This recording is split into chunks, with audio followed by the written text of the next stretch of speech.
She stormed into the office, heels clicking loud. "Ugh, this place is so slow," she snapped at the receptionist. A man beside her looked up. "Rough morning?" he asked kindly. She rolled her eyes. "Some of us actually have places to be." Minutes later, she was called in, still scrolling her phone, still chewing gum. But when she looked up, her smile vanished. The man from the lobby was now sitting behind the desk. He folded his hand. "You hate when people waste your time, right?" Her voice cracked. "You're the director?" He nodded calmly. "And the interview's over." She walked out in silence, regret written all over her face, because that day she learned bad manners don't just close doors, they lock them. Drop a heart and hit subscribe if you agree.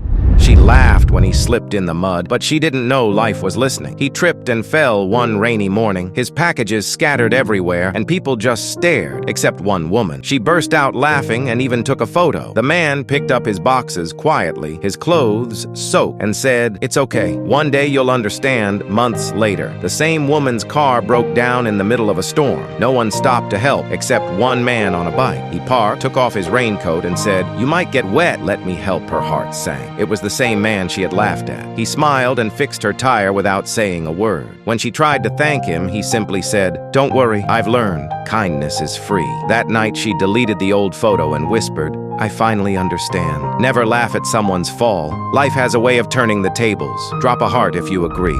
He rushed into the hospital, heart pounding. His daughter needed surgery, but he couldn't afford it. At the counter, the nurse frowned. "Sir, without payment, we can't proceed." He sat in the hallway, head in his hands. "God, please, help me." Then, a voice came from behind. "Rough night, huh?" He turned. It was the homeless man he used to see outside his office, the one he'd often ignored. "You?" he whispered, shocked. "What are you doing here?" The man smiled. "Working. I'm the hospital janitor now." He pulled out his wallet and quietly slipped an envelope to the nurse. "Cover the child's bill," he said. When the man looked up, the janitor was gone. He opened the envelope, fully paid. Days later, he found a note under his daughter's bed. "You once gave me food when no one did. Tonight, I return the favor. Kindness never dies. It just waits for the right moment to come back. Type yes and hit subscribe if you agree."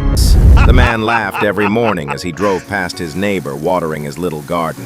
The neighbor just smiled. "Just waiting for my time," he'd say. Months later, the man's company collapsed. No job, no savings, no car. One afternoon, hungry and desperate, he wandered the streets and saw a small restaurant filled with customers. Green Bowl. He walked in and froze. Behind the counter stood the same neighbor wearing an apron. "You own this place?" he stammered. The neighbor smiled warmly. "Yes, started with that useless garden you used to laugh at. Sit, lunch is on me." Tears welled in the man's eyes. Life had flipped the script. He whispered, "I mocked you, yet you fed me." The neighbor replied softly, "That's what life teaches. Never look down on a seed. You don't know what it'll grow into. Do you think it's normal to mock someone? Drop your thought." It was a quiet night at the fuel station. The last car had just driven off when an old man, thin and tired, shuffled toward the trash can. His eyes fell on a pack of leftover rice. The young attendant frowned. "Hey, old man, don't touch that. The manager hates beggars around here." The old man paused. "Son, I haven't eaten since yesterday." The boy hesitated, then sighed. "Wait here," he said, walking to the back room. Moments later, he returned with a small food pack and a bottle of water. "Take this instead." Tears filled the old man's eyes. "May your hands never lack, son." The next morning, the manager arrived, holding an envelope. "Someone left this for you," he said. Inside was a note. "For the boy who chose kindness over rules," and 5 crisp bills. The attendant looked around in shock. The man from last night was gone. Be kind, even when no one's watching. Life always balances the scales. Type yes if you agree.